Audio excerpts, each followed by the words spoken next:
Hey guys, today is a great day to cook a brisket here in Las Vegas. I've got this flat seasoned all up with my brisket rub, and I'm testing out the PK grill to see how well it can do an indirect cook with a brisket.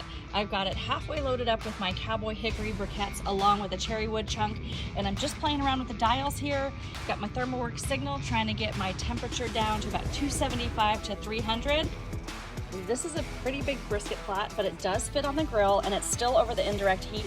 I put the thickest side closest to the coals because this side's gonna be the hottest. I'm about an hour and a half into my cook and it's looking good. We're getting some good bark formation. I did just add a few more coals, which is really easy to do with this hinge lid. All right, time to check the temp. It's been on here for 3 hours. Hey, we are at the 160 mark. It is about time to wrap it.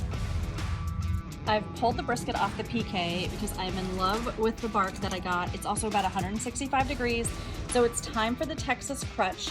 I'm adding some of my mop here, which is a mixture of beef consomme, my brisket rub, and a bottle of water. All right, it's back wrapped on the PK. Closing it down, just gonna let it ride. All right, it's time to check on this.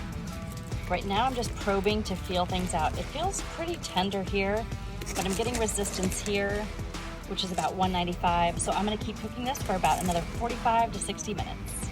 The results are in.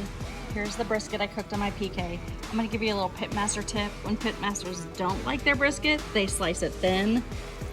Check how thick this slice is. And it's still got the bend.